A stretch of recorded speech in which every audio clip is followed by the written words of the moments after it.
Hello friends, इस video में हम लोग राही कहानी को पढ़ेंगे जो हमारे NTA-NET के सिलेबस में रखी गई है। पर कहानी शुरू करने से पहले हम लोग सुभद्रा कुमारी चौहान जी का एक संक्षिप्त परिचय देख लेते हैं। सुभद्रा कुमारी चौहान का जन्म 1904 में तथा मृत्यु 1948 में हुई थी। ये राष्ट्रीय चेतना की एक सजग कवियत्री रही हैं, किंतु स्वाधीनता संग्राम में भाग लेने के दौरान ये कई बार जेल गई।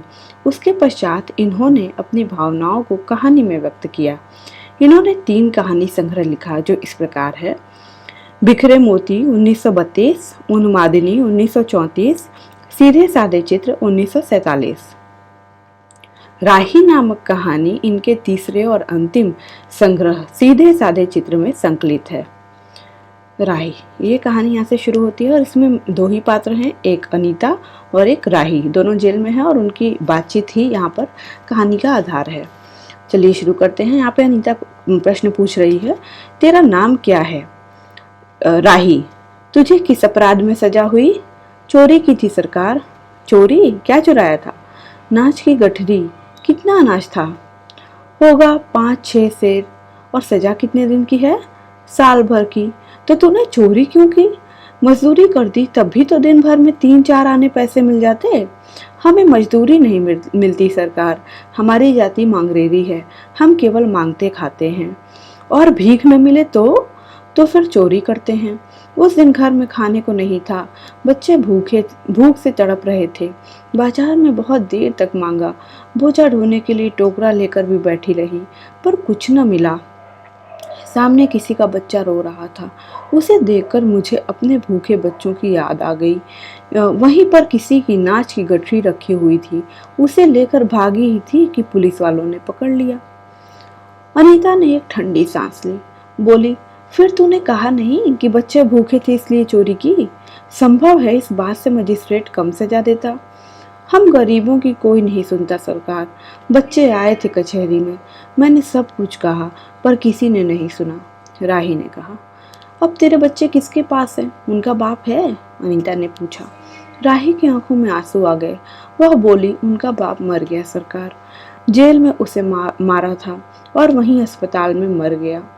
अब बच्चों का कोई नहीं है। तो तेरे बच्चों का बाप भी जेल में ही मरा? वह क्यों जेल आया था? अनीता ने प्रश्न किया। उसे तो बिना कसूर के ही पकड़ लिया था सरकार, राही ने कहा। ताड़ी पीने को गया था, 2-4 दोस्त भाई उसके साथ थे। मेरे घर वाले का एक वक्त पुलिस वाले से झगड़ा हो गया था, उसी का बदला लिया। 109 में उसका चालान करके साल भर की सजा दिला दी, वहीं वह मर गया। अनीता ने एक दीर्घ निश्वास के साथ कहा, अच्छा जा अपना काम कर। राही चली गई। अनीता सत्याग्रह करके जेल आई थी। पहले उसे B क्लास दिया था, फिर उसके घर वालों ने लिखा पढ़ी करके उसे A क्लास दिलवा दिया। अनीता के सामने आज एक प्रश्न था। वह सोच रही थी कि देश की दरिद्रता और इन निरीह गरीबों के कष्टों को दूर करने का कोई उपाय नहीं है। हम सभी परमात्मा की संतान हैं, एक ही देश के निवासी। कम से कम हम सबको खाने पहनने का समान अधिकार तो है ही। फिर यह क्या बात है कि कुछ लोग तो बहुत आराम से रहते हैं और कुछ लोग पेट के अन्न के लिए चोरी करते हैं। उसके बाद विचारक की अदूरदर्शिता के कारण या सरकारी वकील के चातुर्यपूर्ण जिरह के कारण छोटे छोटे बच्चों की माताएं जेल भेज दी जाती हैं। उनके बच्चे भूखों मरने के लिए छोड़ दिए जाते हैं।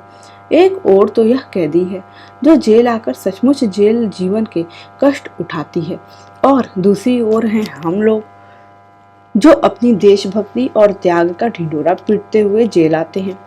हमें आमतौर से दूसरे कैदियों के मुकाबले में अच्छा बर्ताव मिलता है, फिर भी हमें संतोष नहीं होता। हम जेल आकर A और B क्लास के लिए झगड़ते हैं। जेल आकर ही हम कौन सा बड़ा त्याग कर देते हैं? जेल में हमें कौन सा कष्ट रहता है, सिवाय इसके कि हमारे माथे पर नेतृत्व की सील लग जाती है। हम बड़े अभिमान से कहते हैं, यह हमारी 4थी जेल यात्रा है, यह हमारी 5वीं जेल यात्रा है, और अपनी जेल यात्रा के किस्से बार बार सुना कर आत्मगौरव अनुभव करते हैं। तात्पर्य यह है कि हम जितने बार जेल जा चुके होते हैं, उतनी ही सीढ़ी हम देशभक्ति और त्याग से दूसरों से ऊपर उठ जाते हैं, और इसके बल पर जेल से छूटने के बाद कांग्रेस की राजकीय सत्ता मिलते ही हम मिनिस्टर, स्थानीय संस्थाओं के मेंबर और क्या क्या हो जाते हैं, अनीता सोच रही थी। कल तक जो खद्दर भी न पहनते थे, बात बात पर कांग्रेस का मजाक उड़ाते थे, कांग्रेस के हाथों में थोड़ी सत्ता आते ही वे कांग्रेस भक्त बन गए, खद्दर पहनने लगे, यहाँ तक कि जेल में भी दिखाई पड़ने लगे। वास्तव में यह देशभक्ति है या सत्ता भक्ति? अनीता के विचारों का तांता लगा हुआ था। वह दार्शनिक हो रही थी। उसे अनुभव हुआ जैसे कोई भीतर ही भीतर उसे काट रहा हो। अनीता की विचारावली अनीता को ही खाए जा रही थी। उसे बार बार यह लग रहा था कि उसकी देशभक्ति सच्ची देशभक्ति नहीं वरन मजाक है। उसे आत्मग्लानि हुई और साथ ही साथ आत्मानुभूति भी।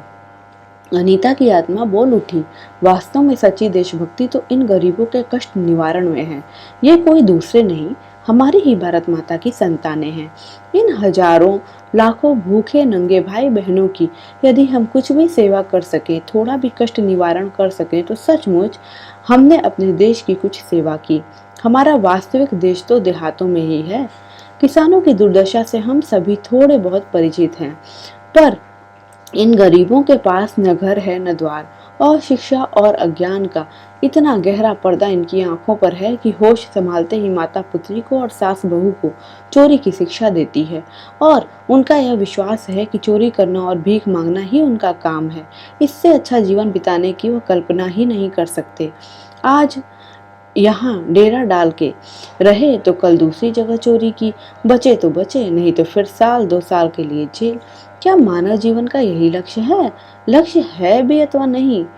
यदि नहीं है तो विचारादर्श की उच्च सतह पर टिके हुए हमारे जन नायकों और युग पुरुषों की हमें क्या आवश्यकता? इतिहास, धर्म, दर्शन, ज्ञान, विज्ञान का कोई अर्थ नहीं होता, पर जीवन का लक्ष्य है, अवश्य है। संसार की मृग मरीचिका में हम लक्ष्य को भूल जाते हैं। सतह के ऊपर तक पहुंच पाने वाली कुछ एक महान आत्माओं को छोड़कर सारा जन समुदाय संसार में अपने को खोया हुआ पाता है। कर्तव्य का उसे ध्यान नहीं, सत्यासत्य की समझ नहीं। अन्यथा मानवीयता से बढ़कर कौन सा मानव धर्म है? पतित मानवता को जीवन दान देने की अपेक्षा भी कोई महत्तर पुण्य है? राही जैसी भोली भाली किंतु गुमराह आत्माओं के कल्याण की साधना जीवन की साधना होनी चाहिए। सत्याग्रही की यह प्रथम प्रतिज्ञा क्यों न हो? देशभक्ति का यही मापदंड क्यों न बने? अनीता दिन भर इन विचारों में डूबी रही। शाम को भी वह इसी प्रकार कुछ सोचते सोचते सो गई। रात में उसने सपना देखा कि जेल से छूटकर वह इन्हीं मांगरेडी लोगों के गांव में पहुंच गई है। वहां उसने एक छोटा सा आश्रम खोल दिया। उसी आश्रम में एक तरफ छोटे छोटे बच्चे पढ़ते हैं और स्त्रियां सूत काटती हैं, दूसरी तरफ मर्द कपड़ा बुनते हैं और रुई धुनकते हैं। शाम को रोज उन्हें धार्मिक पुस्तकें पढ़कर सुनाई जाती हैं और देश में कहाँ क्या हो रहा है यह सरल भाषा में समझाया जाता है। वही भीख मांगने और चोरी करने वाले आदर्श ग्रामवासी हो चले हैं। रहने के लिए उन्होंने छोटे छोटे घर बना लिए हैं। राही के अनाथ बच्चों को अनीता अपने साथ रखने लगी है। अनीता यही सुख स्वप्न देख रही थी। रात में वह देर से सोई थी। सुबह 7 बजे तक उसकी नींद न खुल पाई।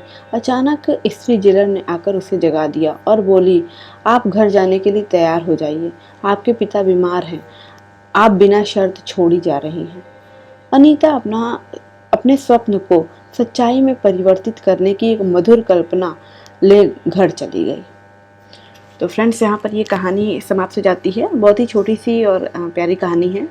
और फ्रेंड्स, एक और बात कहनी थी एनटीए नेट के लिए, प्लीज़ आप ऐसा ना करें कि कहानी को शॉर्ट में ख़त्म करने की कोशिश करें। पूरी कहानी को एक बार कम से कम एक लाइन के साथ पढ़ लें, क्योंकि कहानी से मेनली यही पूछा जाता, कोई लाइन उठा करके दे दी जाती है और पूछ लिया जाता है कि ये किस कहानी की लाइन है या किस पात्र द्वारा कही गई लाइन है, या किसी पात्र का जो व्यक्तित्व है उससे संबंधित प्रश्न पूछ लिए जाते हैं। कहानी से ऐसे ही प्रश्न बनते हैं। तो प्लीज़ एक बार पूरी कहानी को ज़रूर पढ़ लें। और सुनने के लिए धन्यवाद। मिलते हैं हम लोग अपने अगले वीडियो में किसी अन्य टॉपिक के साथ। धन्यवाद।